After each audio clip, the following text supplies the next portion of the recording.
नमस्कार। Desert storm से मैं विमल शर्मा। डेजर्ट स्टॉर्म लेकर आ रहा है एक नई पेशकश, कहीं अनकहीं। ये कार्यक्रम जैसलमेर की महिलाओं के लिए प्रसारित किया जा रहा है। इस कार्यक्रम में महिलाओं द्वारा कहीं अनकहीं के माध्यम से अपनी बात महिलाओं के सशक्तिकरण के लिए अपनी बात रखेंगी, अपने जीवन की अनछुए पहलुओं को चर्चा करेगी। इनसे चर्चा करेगी हमारी एंकर योगिता सोनी, और हर रविवार को ये दोपहर 2:30 बजे के लगभग प्रसारित किया जाएगा। इसे देखना ना भूलें, ज़रूर देखें। कुछ रीत जगत की ऐसी है, हर एक सुबह की शाम हुई। तू कौन है, तेरा नाम है क्या, यहाँ तो सीता भी बदनाम हुई। फिर क्यों दुनिया की बातों से भीग गए तेरे नैना, कुछ तो लोग कहेंगे, लोगों का काम है कहना। नमस्कार, मैं हूँ योगिता सोनी और आप देख रहे हैं डेजर्ट स्टॉर्म न्यूज़ की नई सीरीज़ कहीं अनकहीं। आज के हमारे गेस्ट हैं जुगना स्वामी जी। इनका इंट्रोडक्शन अगर दिया जाए तो ये प्रोग्राम मैनेजर हैं मुरक्का फाउंडेशन की। आइए इनसे आज बातचीत शुरू करते हैं। नमस्कार जुगना जी। नमस्ते योगिता जी। सबसे पहले आपका बहुत बहुत स्वागत डेजर्ट स्टॉर्म न्यूज़ में। आपका भी बहुत बहुत धन्यवाद जो आपने मुझे ये अवसर दिया। ये क्या है मुरक्का फाउंडेशन, क्या चीज़ है, किस तरह से कार्य करता है ये? मोरारका फाउंडेशन एक ट्रस्ट है जी, जिसके चेयरमैन थे कमल जी मोरारका, जो केंद्र के मंत्री भी रहे हुए हैं और उद्योगपति हैं। उन्होंने अपने पिताजी की याद में इस ट्रस्ट का निर्माण किया था। तो इसका निर्माण करने का उनका जो उद्देश्य था वो सबसे बड़ा उद्देश्य था ऑर्गेनिक एग्रीकल्चर का, जी, जैविक खेती, कि कैसे लोगों को जैविक खेती से जोड़ा जाए और जोड़ के वो लोग आजकल जो केमिकल युक्त खेती की जा रही है, जो अनाज पैदा किया जा रहा है और लोग कितनी बीमारियों से जूझ रहे हैं, उन सबको दूर करने के लिए चेयरमैन साहब ने ये पहल करी थी। और राजस्थान में ऑर्गेनिक खेती के जनक कहे जाते हैं, हमारी संस्था के चेयरमैन थे वो। तो हम लोग, हमारा जो मेन काम है वो तो ऑर्गेनिक खेती का है, लेकिन इसके साथ साथ मोरारका फाउंडेशन है वो विभिन्न मुद्दों पे काम कर रही है। CSR के प्रोजेक्ट के तहत अपन देखें। एक मिनट, शायद मैंने पहले प्रोनाउंसिएशन गलत किया है। ये मोरारका फाउंडेशन, मोरारका, इसका मतलब full name? MR Morarka GDC rural research foundation इसका पूरा नाम है जी, ट्रस्ट का। तो ये जो है ट्रस्ट है वो विभिन्न मुद्दों पे काम कर रही है, जैसे मैंने आपको पहले बताया है। इसमें मेन हमारा जो है वो ऑर्गेनिक एग्रीकल्चर का है। हम लोग किसानों को ऑर्गेनिक खेती कैसे की जाती है, उस ऑर्गेनिक खेती का क्या महत्व है और उसकी बाज़ार वैल्यू क्या है, ये सब उस किसानों को हम सिखाते हैं। साथ में उन किसानों को रजिस्ट्रेशन किया जाता है। तो जो किसान ऑर्गेनिक खेती से जुड़ जाता है और जो ऑर्गेनिक रजिस्टर्ड हो जाता है जी, उस किसान की जो वैल्यू होती है वो अन्य किसानों से बढ़ जाती है। जी, किसान की भी बढ़ जाती है, साथ में वो जो भी फसल उगाता है उसकी भी बढ़ जाती है। जी, मेन काम तो यही है। इसके साथ साथ हम लोग महिलाओं के साथ जो काम कर रहे हैं उसमें सबसे बड़ा हमारा जो योगदान चल रहा है वो SSG का काम चल रहा है, शेखावाटी में स्वयं सहायता समूह का। स्वयं सहायता समूह हम लोग नाबार्ड के साथ काम कर रहे हैं, नगर पालिका के साथ हम लोग काम कर रहे हैं, जिसमें देखा जाए तो पूरे शेखावाटी और जैसलमेर की मैं बात करूं तो हमारे पास कम से कम 1500-1600 के करीबन स्वयं सहायता समूह हैं, जिनके साथ हम लोग कंटिन्यू काम कर रहे हैं। उनको बार बार लोनिंग दिलाना है, महिलाओं को स्किल डेवलपमेंट के लिए उनको बार बार नए नए उद्यम के लिए प्रशिक्षण देना है, उस प्रशिक्षण को आगे बढ़ाने के लिए उनको आर्थिक सहायता प्रदान करनी है। ये जो काम है ये सब मोरारका फाउंडेशन के द्वारा किए जा रहे हैं। इसके लिए मतलब आप शिविर वगैरह लगाते हैं महिलाओं को सिखाने के? बिल्कुल। मोरारका फाउंडेशन में कम से कम 450 के करीबन कार्यकर्ता हैं जो फील्ड में काम कर रहे हैं विभिन्न मुद्दों को लेके। तो हमारे जितने भी पॉइंट्स को लेकर हम काम कर रहे हैं उनमें सभी में हमारा स्टाफ लगा हुआ है और उनको जिम्मेदारियां दी गई है कि कौन क्या करेगा। जी, तो वो सब जिनको जिम्मेदारियां हैं, कौन महिलाओं को प्रशिक्षण देगा, कौन SSG चलाएगा, कौन जो ऑर्गेनिक खेती का काम करेगा, किसानों को रजिस्टर्ड कौन करेगा, ये सब काम है वो अलग अलग स्टाफ को बांटा हुआ है। तो सब अपनी अपनी जिम्मेदारी से सारा काम करते हैं वो। और हमारी संस्था की जो चेयरमैन साहब, बड़े दुख के साथ मेरे को बताना पड़ रहा है कि 2 साल पहले अचानक से सालेट हाटे की वजह से चेयरमैन साहब थे वो हमारे ऑफ हो गए। अभी उनकी धर्मपत्नी है भारती जी मोरारका जो इस पूरे प्रोग्राम को देख रही हैं। तो साल में 3-4 बार उनका आना होता है, वैसे वो बॉम्बे रहती हैं, लेकिन साल में 3-4 बार वो राजस्थान आती हैं और मोरारका फाउंडेशन के द्वारा जितने भी कार्य किए जा रहे हैं उन सब का अवलोकन करती हैं वो। मतलब ये जो आप शिविर चलाती हो, महिलाओं को ये शिक्षण देते हो, आपको मतलब कहीं आती है परेशानी कि भाई औरतें इजीली आ नहीं रही हैं या वो प्रशिक्षण को ज्वाइन नहीं कर पा रही हैं, तो उसके लिए आपको ज़्यादा एडवर्टाइजमेंट करनी पड़ती है या प्रचार? बिल्कुल, देखो अपन एक महिला हैं और अपन सोचते हैं कि एक महिला के लिए टाइम निकालना कितना मुश्किल है। बिल्कुल। और जब मन में ये ठान लिया कि नहीं महिला को आगे बढ़ाना ही है तो परेशानियों का तो सामना करना ही पड़ता है। बहुत सारी परेशानियाँ आती हैं कि महिला तैयार होती है तो घर वाले तैयार नहीं होते, घर वाले तैयार होते हैं तो कभी ना महिला कहती है नहीं मुझे कुछ नहीं चाहिए, मेरे को नहीं करना है। उसको समझाना बहुत टेढ़ी खीर होती है। एक बार में कोई भी महिला है वो किसी भी काम के लिए तैयार नहीं होती है। यदि मैं 100 महिलाओं में बात करूं तो 70 महिलाएं हैं जिनको तो हमें बहुत ज़्यादा मोटिवेट करके और उनको आगे लाना पड़ता है। 30% महिलाएं होती है उनकी खुद की इच्छा होती है कि हम कुछ करें, तो वो 30 के ऊपर हमें इतना फोकस नहीं करना पड़ता है, लेकिन जो 70 बची हुई है उनके ऊपर हमें सबसे ज़्यादा फोकस करना पड़ता है और उनके लिए दिन रात हमें मेहनत करनी पड़ती है। एक बार नहीं, 2 बार नहीं, 3 बार नहीं, 10-10, 15-15 बार उनके पास जाते हैं, उनको समझाते हैं कि तुम घर में तुम्हारे पास इतना जो समय बच रहा है, 2 घंटे तुम्हारे पास बच रहे हैं या 4 घंटे तुम्हारे पास बच रहे हैं, उसको आप किस प्रकार यूज कर सकते हो जी। घर बैठे बचत कैसे कर सकते हो, जो बचत कर रहे हो उसको आगे कैसे बढ़ा सकते हो। तो ये सारी चीज़ें करने के लिए मेहनत तो करनी पड़ेगी और प्रॉब्लम्स भी है। काफ़ी बार हो सकता है महिला के घर वाले हैं उनसे भी कुछ सुनना पड़ जाता है, महिलाओं से खुद से भी कुछ सुनना पड़ जाता है। वो एक कहावत है कि आप 100 भला करो और एक बुरा हो जाता है तो वो पानी फिर जाता है सब पे, सारे 100 के 100 बुरे हो जाते हैं। तो फील्ड है, देखो फील्ड में तरह तरह के लोग हैं, तरह तरह की बातें होंगी, कुछ लोग अच्छा कहेंगे, कुछ बुरा कहेंगे, लेकिन हमारा जो धैर्य है, मैं मेरी बात करूं तो मेरा जो धैर्य है काम करने का, मेरा जो एम है, मैंने कभी ये नहीं सोचा कि लोग क्या कहेंगे। जैसे आपने फर्स्ट बार बताया कि लोगों का काम है कहना। मैं जब 2005 में जैसलमेर आई थी, पहली बार जब मैं जैसलमेर आई थी तो हमारे इधर शेखावाटी में कहावत है। एक मिनट, आप जैसलमेर से बिलोंग नहीं करती हैं? जी नहीं, तो मैं जैसलमेर से बिलोंग नहीं करती हूँ। मैं एक्चुअली मेरा पियर है वो सिक्कर है और मेरा ससुराल है वो झुंझुनू है। जी। मुरारका फाउंडेशन में 2000 से मैं एक कर्मचारी के तौर पे नौकरी कर रही हूँ और 2005 में यहाँ पे एक HIV अवेयरनेस का प्रोग्राम हमें मिला था जैसलमेर ज़िले में। तो संस्था ने मुझे कहा था कि भाई आपको जाके जैसलमेर संभालना है। तो हमारे इधर एक कहावत है शेखावाटी में कि काली पानी की सजा देनी है तो जैसलमेर वाटी में भेज दो। बिल्कुल सही है। तो जब मेरे सामने भी बात आई कि मेरे को जैसलमेर जाना है तो थोड़ा मन में भय भी था। पहली बार इतने दूर 13 घंटे का सफ़र करके मेरे को आना था, यहाँ पे अकेली थी, क्या माहौल होगा, कैसे लोग होंगे वहाँ पे, कैसे मैं मैनेज कर पाऊँगी। दूसरी बात मेरा जो काम करने का मुद्दा था वो HIV था, तो उसके लोगों के ऐसे मन में भ्रांतियाँ बहुत होती है। तो फिर भी मन का चलो अब काम तो अपन को करना है, नौकरी करना मेरी आवश्यकता थी। नौकरी तो करनी है, मुद्दा चाहे कोई भी हो, काम तो करना पड़ेगा। कोई किसी भी मुद्दे पे काम करो, देखो परेशानियाँ आएंगी। जब मैंने मेरे फादर को बताया कि पापा मुझे जाना है जैसलमेर, तो पापा ने कहा कोई बात नहीं बेटा, काम करोगे तो घर से निकलना पड़ेगा, जाओ, वहाँ भी तो इंसान ही है, डरते क्यों हो। तो मैंने कहा चलो ठीक है। जब मैं जैसलमेर आई 2005 में आई तो मैं बीकानेर, मेरे को रूट का नहीं पता था, बसों का पता नहीं था। बीकानेर से सुबह 6 बजे की जब मुझे बस मिली तो मैं 1 बजे जैसलमेर पहुंची। और वो रास्ते में मैंने जो भयंकर गर्मी, जून में मैं आई थी 2005 में एक बार, इतनी भयंकर गर्मी, रोडवेज बस में मैं बैठी थी, देख देख के मैं डर रही थी कि जब जो ऐसी गर्मी है तो काम कैसे करेंगे वहाँ पे। जगह जगह मैंने बटालियंस के कुछ लोगों को देखा वहाँ पे। मैं सोच रही थी, मैंने कहा हमारे इधर क्या है, औरतें बड़ी खुश होती है कि मेरा आदमी वो फौज में है। क्योंकि मेरा पियर है वो राजपूतों का गांव है जी। उसमें शेखावत ज़्यादा है, मेरा ससुराल है वो चौधरीयों का गांव है। अच्छा। चौधरी ज़्यादा है। हाँ। तो और ये दोनों कास्ट ऐसी है कि उसमें सबसे ज़्यादा सैनिक होते हैं जी, फौज में ज़्यादा हो। हाँ, तो उधर महिलाओं से ऐसे सुनती है तो वो बड़े गर्व से कहती है कि मेरा आदमी है वो फौज में है। लेकिन जब मैं जून में आई और मैंने पोखरण और लाठी के साइड में वो गाड़ियाँ जाते हुए देखी और उसमें वो फौजियों को देखा तो मन का देखो घर पे औरत कितनी खुश है कि मेरा आदमी फौज में है, माँ खुश है कि मेरा बेटा फौज में है, बहन बड़े गर्व से कहती है कि मेरा भाई फौज में है। लेकिन आज इनकी कंडीशन देखो इस धूप में क्या है। फिर भी मैं जैसलमेर आई, लोकल होटल्स में यहाँ कमरा लिया, यहाँ के लोगों से, कुछ स्टेक होल्डर से मेरा मिलना हुआ। तब मुझे लगा कि नहीं, जो लोग वहाँ बोलते थे उससे थोड़ा भिन्न है जैसलमेर, ऐसा कुछ नहीं है जैसलमेर में डरने वाली बात।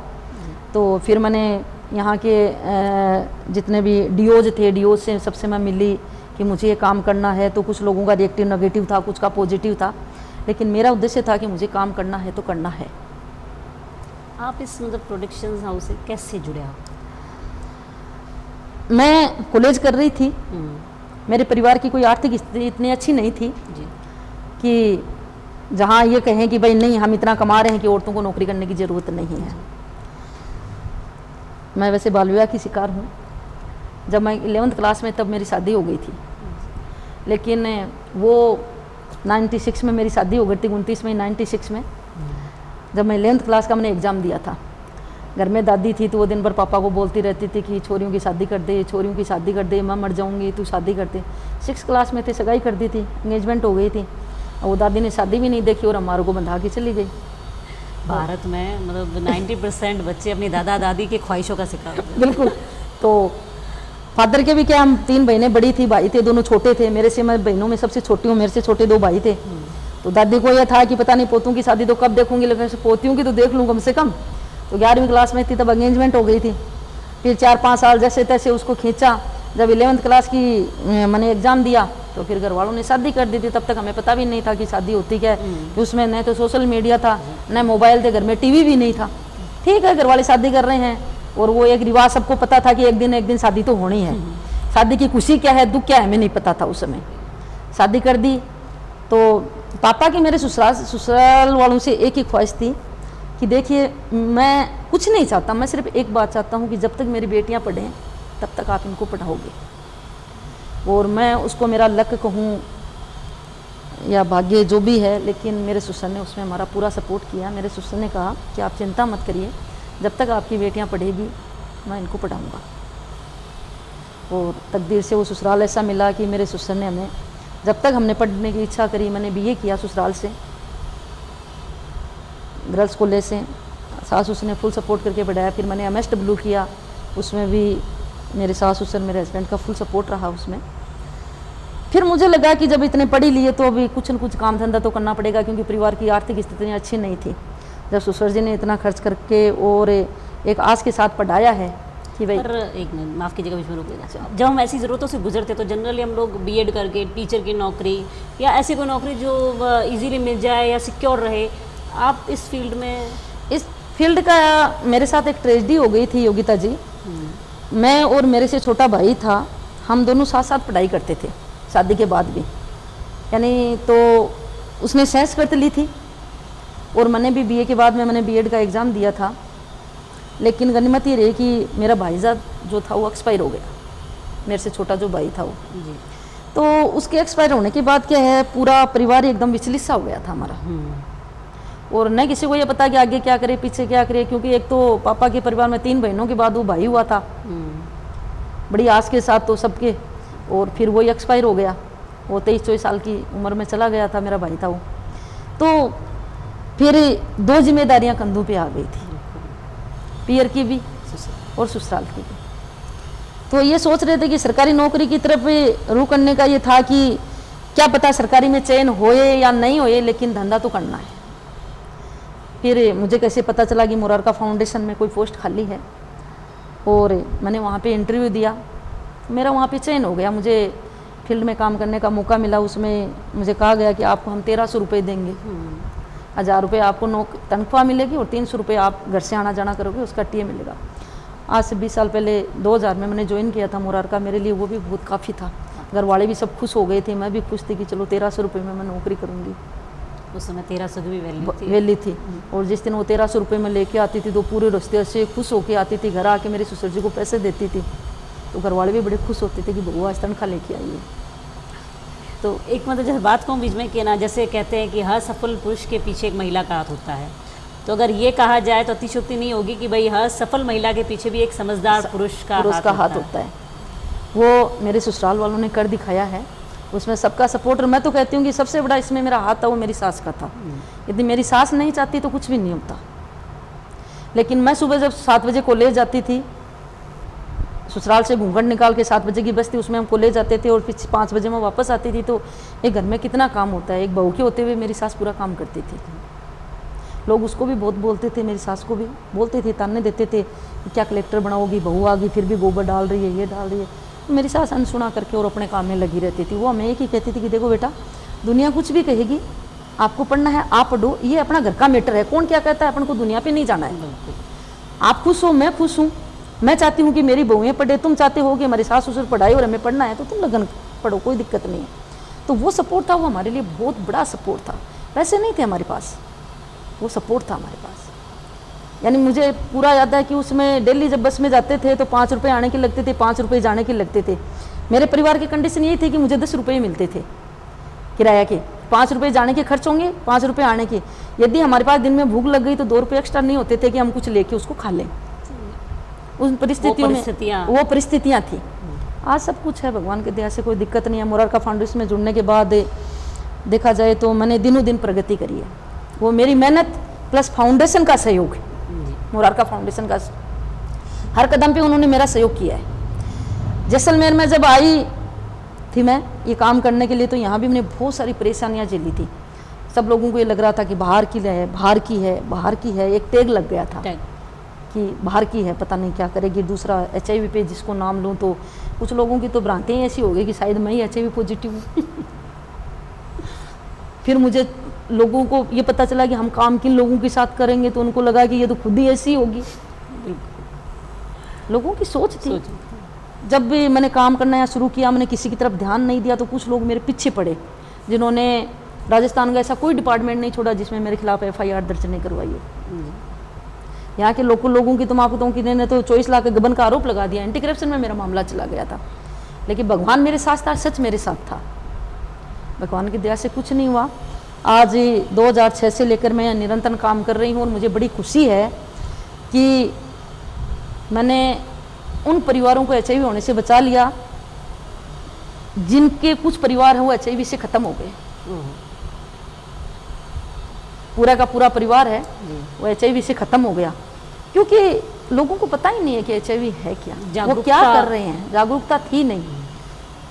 मुझे खून पसीना एक करना पड़ा इस प्रोग्राम को यहाँ चलाने के लिए, लेकिन आज मैं यहाँ बैठी हूँ वो यहाँ के लोगों के सपोर्ट की वजह से और मेरी मेहनत की वजह से। जैसे आपने शुरुआत में बताया था एक ऑर्गेनिक खेती के बारे में, तो मतलब आजकल जैसे नकली चीज़ें बहुत ज़्यादा प्रोडक्ट हो रही है, तो उसमें दोनों में डिफरेंस कैसे पता चलता है कि ये ऑर्गेनिक चीज़ है या ये देखिए अपन या इंजेक्शन वगैरह से? वैसे अपन देखेंगे सामने सब्जियां पड़ी है तो अपन कह नहीं पाएंगे कि ये ऑर्गेनिक है या नॉन ऑर्गेनिक है। हाँ। वैसे तो देखने से तो उसमें कुछ पता नहीं चलेगा, लेकिन यदि अपन उसको बनाएंगे और खाएंगे तो टेस्ट से अपन को पता चल जाएगा कि ये सब्जी क्या है। और दूसरी बात, मैं जैसलमेर के आपको एक उदाहरण दूं कि एक अपन सब्जी लाने जाते हैं दुकान से, तो आपको 10 रुपये पाव पालक मिल जाएगा, लेकिन आप जिंदानी चौकी जाइए, एनी टाइम 20 रुपये से पाव आपको पालक नहीं देंगे, 20 या 30 रुपये पाव देते हो पालक। उनका कहना क्या है, वो जो मान ली जाती कि वहाँ पे जो औरतें बैठती है ये बड़े बाग की शुद्ध सब्जियां हैं। आप भी लोकल हो, आपने कभी यानी उनकी सब्जी में और एक दुकान वाले की सब्जी में रेट में अंतर रहता है। ये आपने नोटिस किया होगा, क्यों मैं खरीदती हूँ मुझे पता है, मैंने नोटिस किया है। उनको स्टार्टिंग में मैंने कहा यार 10 दुकान में सब्जी इस भाव है, तो वहाँ जिंदानी चौकी पहुँचते पहुँचते इतना है। तो फिर जब मैं आई थी तब फिर मुझे पता चला कि जब भी ये बड़े बाग और अमर सागर, ये बड़े बाग वाला जो एरिया है उसमें जो लोग सब्जी करते हैं उसमें वो जहर कम डालते हैं, केमिकल कम डालते हैं उसमें। मैं ये तो नहीं कह सकती कि वो 100% ऑर्गेनिक है, लेकिन जहाँ तक है कि वो उसका केमिकल का कम यूज करते हैं तुलनात्मक तरीके से। हाँ, तो इसलिए जो ऑर्गेनिक खेती करेगा उसकी लागत ज़्यादा आएगी। वो केचुआ खाद बनाएगा, जितने भी हर्बल प्रोडक्ट्स वो यूज करेगा स्प्रे के लिए, तो उनकी रेट भी अलग होगी, तो उसका बेचने का जो रेट होगा वो भी सबसे अलग होगा। अब मैं मोरारका की बात करूं तो नॉर्मली गेहूं 2500, 2600, 2700 यहाँ मिल जाते हैं, लेकिन मोरारका फाउंडेशन जो प्रोडक्ट खरीदती है किसानों से रजिस्टर के, वो हमारे 5000 रुपये किलो तक के जाते हैं, क्विंटल, सॉरी 5000 क्विंटल तक जाते हैं। गेहूँ है वो शुद्ध ऑर्गेनिक होते हैं। वो किसान सर्टिफाइड है कि वो सिर्फ ऑर्गेनिक खेती ही करता है, कभी भी अपने खेत में केमिकल यूज नहीं करता है। वो गोबर की खाद, हर्बल स्प्रे से ही खेती करता है और वो गवर्नमेंट के द्वारा रजिस्टर्ड है। जी वैसे अब जुम्ना जी बातें तो आपसे खूब करनी, पर क्या करें समय सीमा से हम भी थोड़े बंधे हुए हैं। आप मतलब हमारे इस प्लेटफॉर्म के ज़रिए जैसलमेर की महिलाओं को या लोगों को अपनी तरफ से क्या संदेश देना चाहेंगी? मैं तो यही संदेश देना चाहूँगी सबको कि कोई भी महिला है वो किसी भी प्रकार अपने को कम महसूस नहीं करे, किसी भी जाति की हो, चाहे वो लो कास्ट हो चाहे वो अपर कास्ट हो, महिला महिला होती है। तो वो यदि उसके साथ अच्छा हो रहा है तो भी वो सबको बताए कि देखो मेरे साथ ये अच्छा हो रहा है, ये मैं अच्छा कर रही हूँ। यदि उसके साथ बुरा हो रहा है तो भी उसको सबको बताना चाहिए कि मेरे साथ ये बुरा हो रहा है, क्योंकि देखो अच्छाई और बुराई समाज में चलती रहती है। यदि बुराई वो बता रही है तो हो सकता है उसके आसपास में 2-4 महिलाएं और जो भी प्रताड़ित होगी, घरेलू हिंसा से होगी या किसी भी प्रकार होगी, तो वो भी हिम्मत करेगी कि देखो ये भी सबके सामने बोल रही है तो मैं भी मेरा दुख बताऊं ताकि मुझे मिले। अच्छा कर रही है तो कुछ महिलाएं ऐसी भी होती हैं कि उनके पास सब कुछ होता है लेकिन उनको करने का तरीका नहीं आता है, अनुभव नहीं होता है। तो उसको यदि कुछ अच्छा करने का अनुभव है तो हो सकता है कि वो भी कुछ अच्छा करना सीख जाए। ये आपने बहुत अच्छी सलाह दी है हमारे व्यूवर्स को, और बहुत बहुत धन्यवाद आपका समय देने के लिए।